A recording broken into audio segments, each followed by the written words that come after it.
नमस्कार दोस्तों, मैं मनोज शुक्ला स्वागत करता हूं आप सभी का इस चैनल पे। इसका नाम है डिस्कशन विद मनोज और जहां पर हम डिस्कस करते हैं वैकेंसीज को बहुत ज़्यादा डिटेल में। और इसी क्रम में आज मैं डिस्कस करने वाला हूं आप सभी से बीएसएफ की निकली हुई 1526 एएसआई यानी कि असिस्टेंट सब इंस्पेक्टर और हेड कांस्टेबल की भर्ती के ऊपर। यहाँ पर एएसआई के लिए स्टेनोग्राफर की पोस्ट खाली है ना। और अपने हेड कांस्टेबल के लिए वो टाइपिंग कहना चाहो आप, टाइपिंग टेस्ट होगा उनके लिए। तो देखो भाई, स्टेनोग्राफर और टाइपिंग, मैंने इससे पहले जो एक वीडियो डाला उसमें स्टेनोग्राफी क्या होती है मैंने पूरा बता दिया था।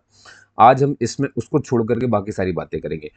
मौका मिला तो मैं उस पर भी थोड़ी सी टिप्पणी कर दूंगा। बाकी एक चीज़ और बता देता हूँ आपको, आप मुझसे जुड़ सकते हो इंस्टाग्राम पेज पर जाकर के, डिस्कशन विद मनोज नाम से, इसी नाम से सेम मेरा इंस्टाग्राम पेज है।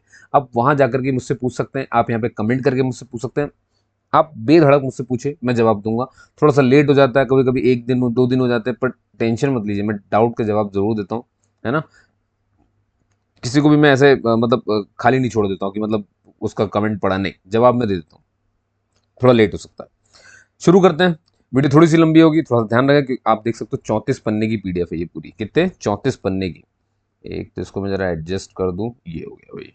ठीक है ना, अभी ये स्क्रीन पर अच्छा खासा आ गया। तो तैयार हैं आप सभी? चलिए भैया, सबसे पहले इसकी बात कर लेते हैं। देखिए, मैंने आपको ये तो बता ही दिया है कि इसमें टोटल पोस्ट कितनी है। तो देखिए, टोटल जो पोस्ट है ना जनाब, टोटल पोस्ट जो है वो है आपकी 1526 पोस्ट है। ठीक है, इसमें कहाँ कहाँ पोस्टिंग हुई भी मैं बता दूंगा, अभी आपको थोड़ी देर में सब बता रहा हूँ। वैसे इसको आप देख ही सकते हो यहाँ पर। दो जगह है इसमें ना, एक तो सीएपीएफ है ना, और दूसरी आपकी असम राइफल। ये मेन इन्हीं के लिए है, ऐसा नहीं कि इसी में सिर्फ है, मेन इनके लिए ये बता रहा हूँ आपको। बाकी इसमें तो सब कुछ आ जाएगा। तो आप यहाँ पर थोड़ा सा अगर ध्यान दोगे तो देखो जरा ध्यान से, डायरेक्ट रिक्रूटमेंट है। ठीक है, पहली बात ध्यान रखनी है। दूसरा आप देखेंगे यहाँ पर लिखा है असिस्टेंट सब इंस्पेक्टर एएसआई। मैंने आपसे अभी भी कहा थोड़ी देर पहले, स्टेनोग्राफर या कॉम्बिनेट स्टेनोग्राफर। अब देखिए क्या होता है, शॉर्ट हैंड और वो कहते हैं ना, शॉर्ट हैंड आपका टेस्ट होगा या स्टेनोग्राफी टेस्ट होगा। शॉर्ट हैंड और स्टेनोग्राफी एक ही बात होती है। इसको आप पर्यायवाची समझो, या एक एक ही जैसा शब्द है, बस तो अलग अलग शब्द बना दिए, उससे फर्क नहीं पड़ता, है ना। और आप देखोगे ये कहाँ पर है, in central armed police force, CAPF. वही मैंने आपको लिखा था यहाँ पर। एंड वारंट ऑफिसर, है ना, पर्सनल असिस्टेंट, हविलदार कह लो आप, क्लर्क इन असम राइफल। ठीक, वही बात है, टेंशन मत लो। डेट जो है शुरू होने की भैया 9 जून से शुरू है, 8 जुलाई इसकी लास्ट डेट है। तो डेट का आप ध्यान रखेंगे, ये मैं आपसे उम्मीद करता हूँ। अब आगे बढ़ जाए अपन, है ना। फीस वगैरह 100 रुपये ही है। और ये बताऊंगा मैं कि कैसे कैसे होना है। देखिए इसमें सभी कुछ है, सब कुछ है, मतलब सब कुछ है भैया। मतलब पेपर आपका physical standard test, physical efficiency test. ठीक है, उससे पहले आपका होगा कंप्यूटर बेस्ड टेस्ट। और फिर ये सब जब हो जाएगा तब आपका होगा स्टेनोग्राफी टेस्ट या टाइपिंग टेस्ट, है ना। फिर होगा मेडिकल टेस्ट, तब जाकर किसी एक बंदे का इसमें सिलेक्शन होता है। तो बहुत लंबी दौड़ है साहब। चलो आगे चलते हैं यहाँ पर। ठीक है, और इसको देखने का कोई जरूरत नहीं। ये में क्या, ये देखो लगा रिक्रूटमेंट प्रोसेस। पहले इसमें सीबीटी नहीं लिखा, ये रहा सीबीटी पहले होगा, फिर फिजिकल स्टैंडर्ड टेस्ट होगा, फिर फिजिकल एफिशिएंसी टेस्ट होगा, और फिर स्किल टेस्ट होगा, फिर डॉक्यूमेंट वेरिफिकेशन, और फिर मेडिकल एग्जामिनेशन। मैं तो एक भूल भी गया था डॉक्यूमेंट वाला, इनने तो वो भी ले लिया आपसे। ठीक है ना, सारा कुछ देखो। पेपर जो फॉर्म भरना है वो पूरा का पूरा ऑनलाइन मोड में है, इसका ध्यान रखेंगे। कोई दूसरा मोड नहीं है यहाँ पर। Candidate can apply for one post only through BSF recruitment portal. आप यहाँ पर साफ देख लें, सिर्फ और सिर्फ आप एक ही पोस्ट के लिए अप्लाई कर सकते हैं। आप ऐसा नहीं कर सकते कि आप सोचें कि मैं एएसआई के लिए भी भर लेता हूँ एक फॉर्म, और एक और फॉर्म भर दूंगा वो मैं हेड कांस्टेबल के लिए भर दूंगा। तो ऐसा नहीं होगा, आप सिर्फ एक ही के लिए अप्लाई करें। और मत करिएगा ऐसा, दो फॉर्म मत भरिएगा, रिजेक्शन मिल जाएगा आपको। ठीक है, अब देखिए, जो अब कंप्यूटर बेस्ड टेस्ट है वो आपका इंग्लिश में भी होगा, हिंदी में भी होगा। इंग्लिश हिंदी किसी एक में हो जाएगा। ठीक है, और स्किल टेस्ट जो है वो भी आपका इंग्लिश या हिंदी में होगा, ये तो मैंने पहले ही बताया हुआ था। और इतनी इतनी सारी चीज़ें होनी, ये भी आपको पता है। वैकेंसीज जो है पूरे ऑल ओवर इंडिया की है ना। आगे चलते हैं। ठीक है, फाइनल फाइनल जो रिजल्ट है will be declared by BSF nodal force based on the merit come performance के हिसाब से वो भी निकल आएगा, ये भी आपको पता ही है। आगे चलते हैं यहाँ पर। देखिए पूरे पन्ने तो मैं पलटाऊंगा आपके लिए, ताकि आपको ये थोड़ा ध्यान रहे। पढ़ना भी वैसे भी आना चाहिए, इतनी सारी पीडीएफ तो आपको खुद भी पढ़ना चाहिए, पर कोई दिक्कत नहीं है, इसीलिए मैं यहाँ पर हूँ। ठीक है, और ये सब तो हमें पोस्ट की जानकारी वही वही दे रहे हैं, उससे मतलब नहीं। अब आगे चलते हैं धीरे से। अब देखो जरा, तो वैकेंसीज, फोर्स, पोस्ट, कैटेगरी, यहाँ पर आप देखोगे फोर्स लिखा हुआ है कि बीएसएफ है, कि सीआरपीएफ में कितनी है, आईटीबीपी कितनी है, सीआईएसएफ कितनी है और एसएसबी कितनी है। ठीक है, सबसे अच्छी बात है इसमें मेल फीमेल दोनों अप्लाई कर सकते हैं, ये बात आप ध्यान रखेंगे। तो बीएसएफ में आप देखो, यहाँ पर ज़रा ध्यान से देखो, बीएसएफ में सिर्फ 2 पोस्ट खाली है और मेल फीमेल दोनों भर सकते हैं। सॉरी, टोटल 17 पोस्ट खाली है। जनरल के लिए 2 पोस्ट है, ईडब्ल्यूएस के लिए 2 पोस्ट है, ओबीसी के लिए कोई पोस्ट नहीं है, एससी के लिए 2 पोस्ट है और 11 पोस्ट है एसटी के लिए। वहीं फिर सीआरपीएफ में आप मेल फीमेल दोनों देखो जरा, टोटल 21 पोस्ट है, उसमें से 8 जनरल के लिए, ईडब्ल्यूएस के लिए 2, 6 ओबीसी के लिए, 3 एससी के लिए और 2 एसटी के लिए। सबसे ज़्यादा पोस्ट देख रहे हो 146, ये कहाँ है, सीआईएसएफ में मेल फीमेल के लिए। और उसमें जनरल की 37 है ना मेल के लिए, और यहाँ पर फीमेल के लिए 6। यहाँ पर मेल फीमेल के लिए अलग अलग है, यहाँ पर 2 या तो मेल से भर दो, 2 या तो फीमेल से भर दो, ऐसा मामला है। ठीक है, तो उसको थोड़ा सा ध्यान रखें आप, समझ गए ना। तो ये मैंने आपको जो बताया, ये एएसआई की थी पोस्ट, ऐसी आपको हेड कांस्टेबल की मिल जाए। हेड कांस्टेबल भैया वैकेंसीज और ज़्यादा है, भरमार है बिल्कुल। यहाँ देखो जरा, देख रहे हो टोटल 302, बीएसएफ में टोटल 302 है, सीआरपीएफ में टोटल 282 है, 163 आपको आईटीबीपी मिल जाएगी, सीएसएफ में 496 मिल जाएगी, एसएसबी में आपको 5 मिल रही है, और असम राइफल में देखो जरा, यहाँ पर आपको 35 मिल रही है। ठीक, और कोई चेंज होता तो फिर ये इसमें बताते हैं। देखिए 10% जो वैकेंसीज है हमारे एक्स सर्विसमैन के लिए भी रहती है। ठीक है, आगे चलते हैं यहाँ से। फिर ये रिजर्वेशन पॉलिसी है, इसका एज देख लो यहाँ पे भैया, 18 साल मिनिमम, और मैक्सिमम यहाँ पर बोला गया है 25 साल। ठीक है, लेकिन ये मैक्सिमम किसके लिए होता है, ये होता है जनरल के लिए, ये होता है ईडब्ल्यूएस के लिए। ठीक है, 2 लोग के लिए मैक्सिमम एज है। ठीक है, अगर आप वही एस सी एस टी है, देखो यहाँ पे लिखा है, अगर आप एस सी एस टी हो ना, मैं बता रहा हूँ क्या करना है आपको। देखो अगर आप एस सी एस टी हो तो आप अपने 5 साल बढ़ा लो। किस में बढ़ा लो, ये जो जनरल की मैक्सिमम एज है ना, यहाँ से आपको 5 साल बढ़ाना है। तो आप देखोगे आपके लिए मैक्सिमम एज 5 साल बढ़ाने पर 30 साल हो जाएगी। ऐसी जो हमारे ओबीसी एनसीएल वाले होते हैं, 2 तरह के होते हैं ओबीसी, एक सीएल होता है, एक एनसीएल होता है। तो सीएल वाले तो जनरल कैटेगरी की तरह ट्रीट होते हैं, है ना, क्रीमिलियर वाले, और ये है नॉन क्रीमिलियर। ठीक है, अब यहाँ देख लो जरा कितनी कितनी छूट मिलती है रही। और ऐसी एक्स सर्विसमैन को उनकी रेंडर्ड सर्विस और प्लस 3 साल मिल जाता है। सेंट्रल गवर्नमेंट का कोई सर्वेंट है तो वही 3 साल, और ये सब देखो, मतलब मैक्सिमम एज अप टू कहाँ तक हो सकती है, 40 अगर आप जनरल ईडब्ल्यूएस ओबीसी से हैं, और 45 हो सकती है अगर आप एस सी एस टी से हैं। ठीक है, अब यहीं आप देखोगे कोई ऐसी महिला जिसको तलाक हो गया हो, सेपरेट हो गए हो अपने हस्बैंड से, एंड हु आर नॉट, और जिसने भी शादी दोबारा नहीं की है, ऐसी महिला के लिए मैक्सिमम एज 35 है अगर वो जनरल ईडब्ल्यूएस और ओबीसी से आती है, और 40 है अगर वो एससी से आती है, एससी एसटी से आती है। ऐसे बच्चे जो चिल्ड्रन एंड डिपेंडेंट, ऐसे बच्चे या डिपेंडेंट ऐसे विक्टिम के जो कि मारे गए थे दंगों में 2002 में गुजरात में जो हुए थे, तो जनरल और ईडब्ल्यूएस के लिए उसमें ऐसे लोग के लिए 5 साल है, और ऐसे ही में ओबीसी के लिए 8 साल है, और ऐसे में ही जो है अपने एस सी के लिए 10 साल की छूट मिल रही है यहाँ पर। ठीक, आगे चलते हैं यहाँ पर।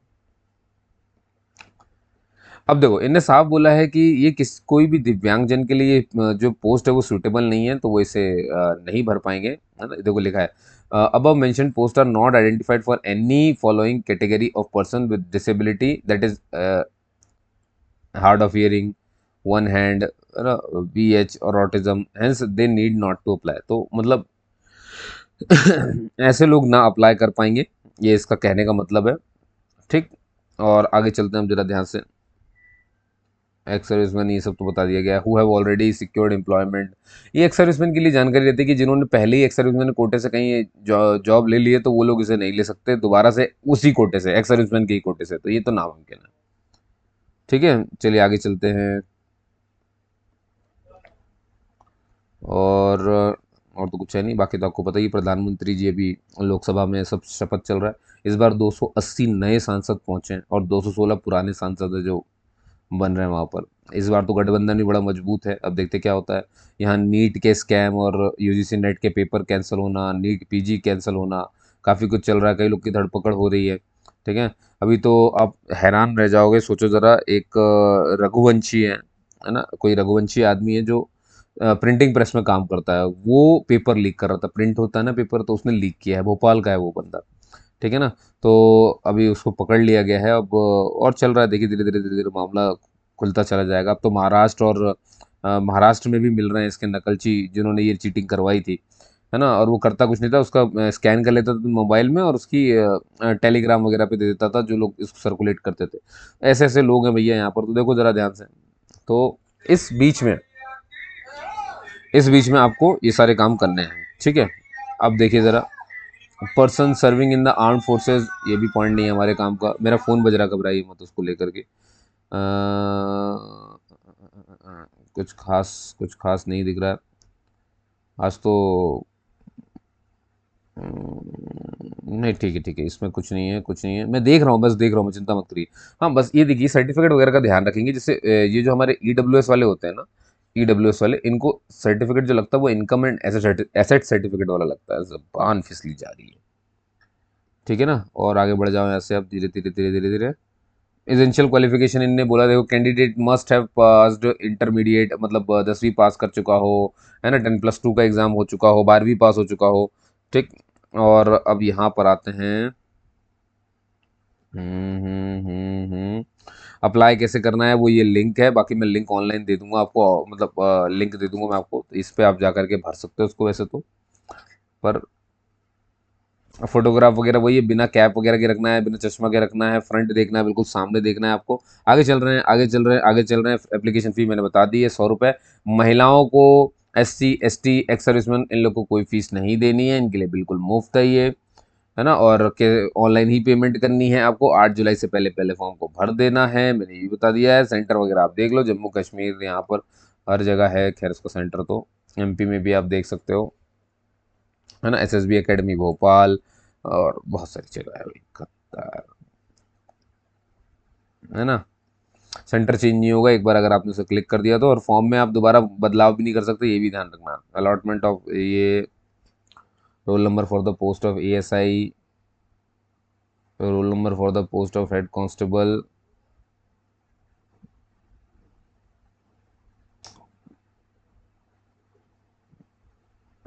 ठीक है ठीक है, बताने का तरीका है कि कौन कौन से रोल नंबर मिलेंगे, कहाँ क्या, वो डिजिट समझा रहे हैं वो।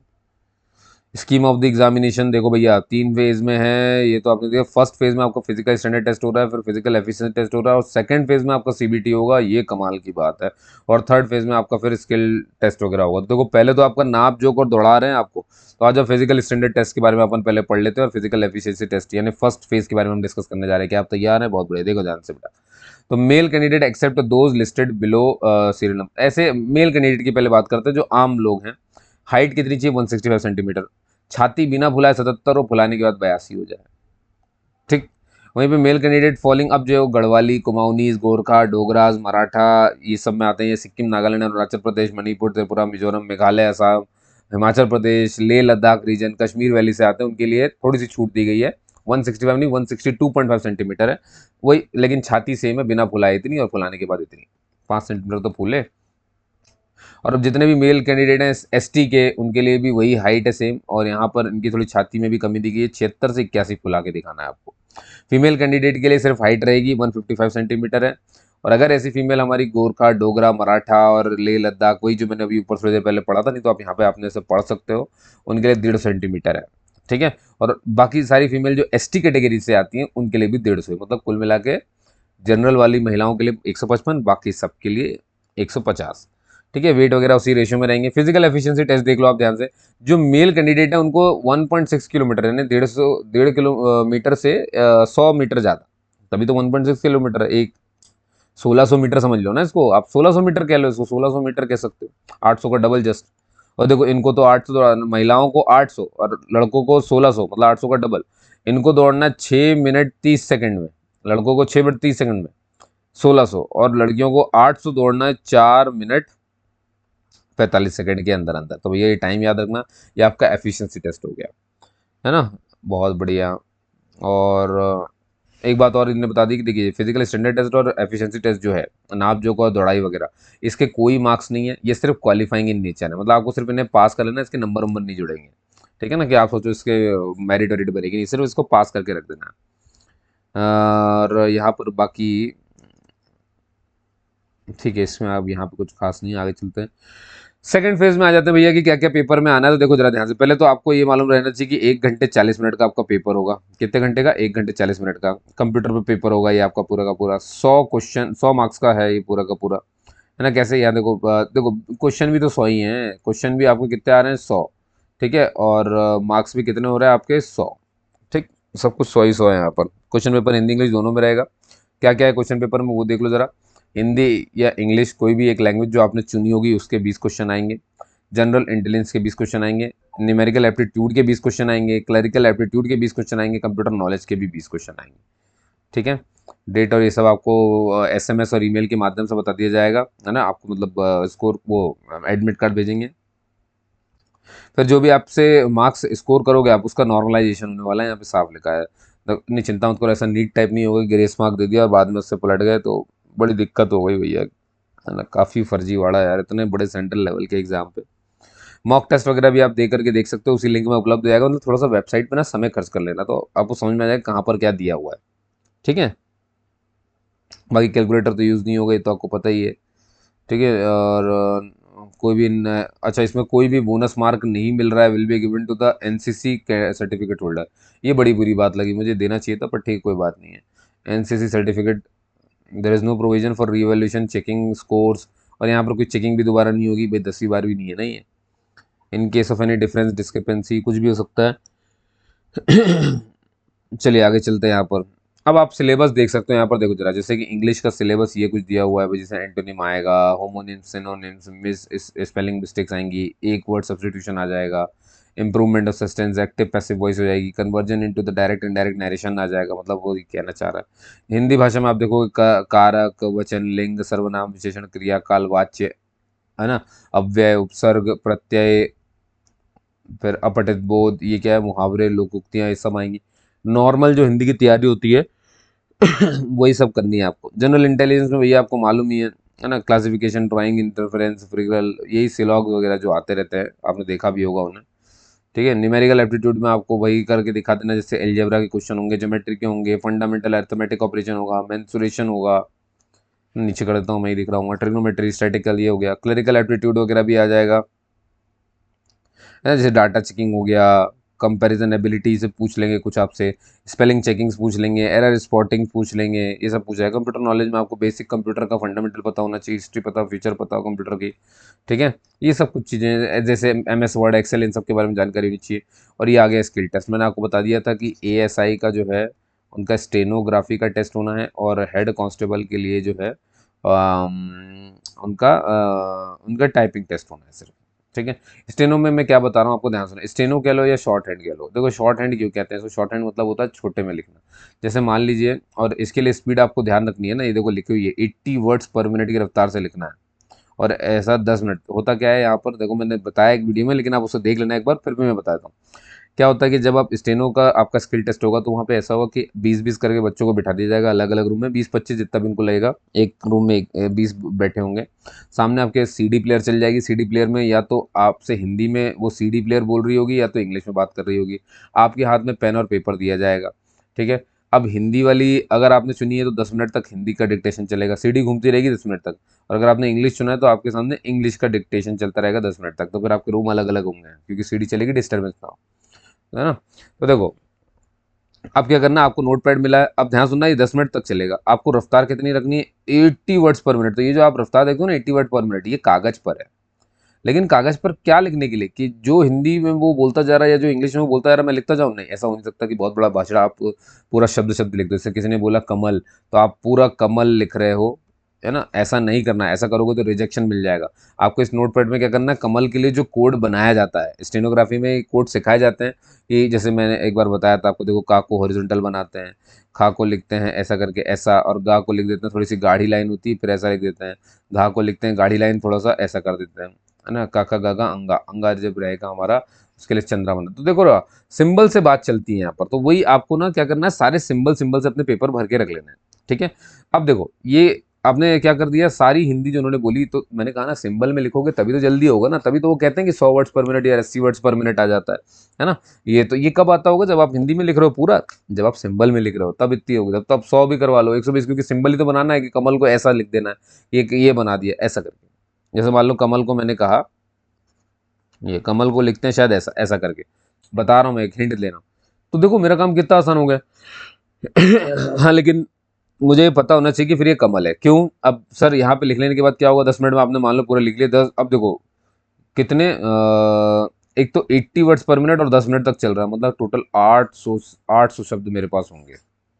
अच्छा इसमें गलती नहीं होनी चाहिए।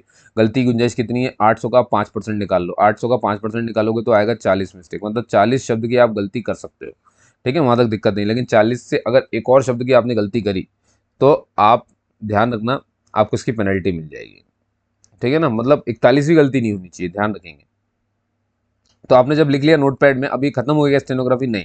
अब क्या करना है, अब आपको लिखने के बाद जब 10 मिनट बीत जाएंगे तो अब आपको दूसरे कमरे में ले जाएंगे, वहाँ पर कंप्यूटर रखा होगा और कीबोर्ड रखा होगा, और आपके हाथ में जो कागज है ना जिसमें आपने सिंबल लिखे थे, अब इस सिंबल को आपको टाइप कर देना है इसमें वापस वही हिंदी में जो आपने सुनी थी, जिसको सुन करके आपने सिंबल बनाया था ना, अब इसी सिंबल को वापस से हिंदी में कन्वर्ट कर देना होता है। सर फिर इसके लिए कितना टाइम मिलता है, इसके लिए आपको टाइम यहाँ पर देखो मिल रहा है 50 मिनट मिल रहा है ना, और ये इंग्लिश वालों के लिए, और हिंदी में जो कर रहे हैं उनके लिए 65 मिनट है ना, उनके लिए क्या है 65 मिनट है यहाँ पे। मैं इसको हटा देता हूँ थोड़ा सा दिखे भी।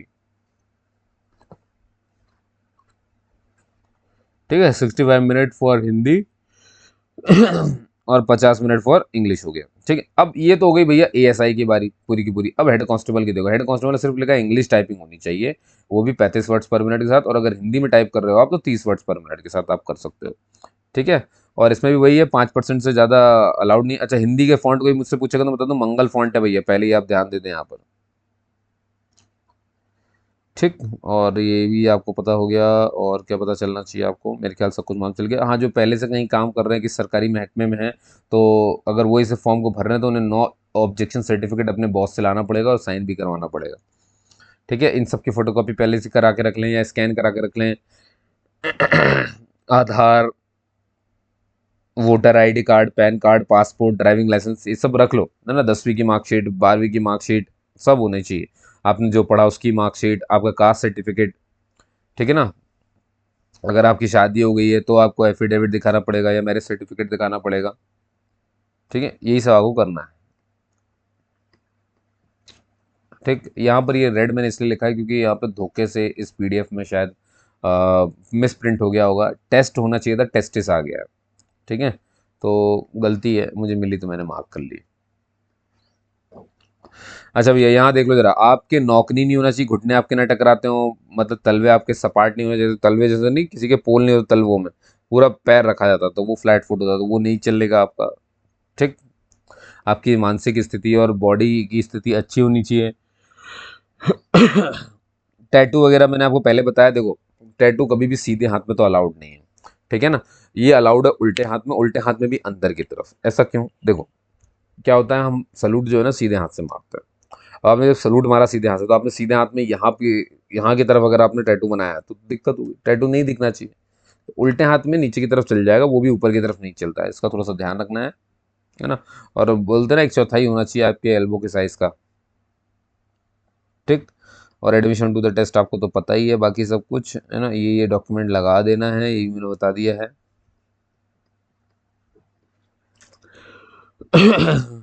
अब देखो भाई मिनिमम क्वालिफाइंग मार्क्स आखिर है कितना कंप्यूटर बेस्ड टेस्ट में, तो देखो जनरल के लिए ईडब्ल्यूएस और ओबीसी के लिए 45% नंबर लाने हैं, और एससी एसटी को 40% नंबर ले आने हैं, तो आप पास माने जाएंगे वहाँ पर।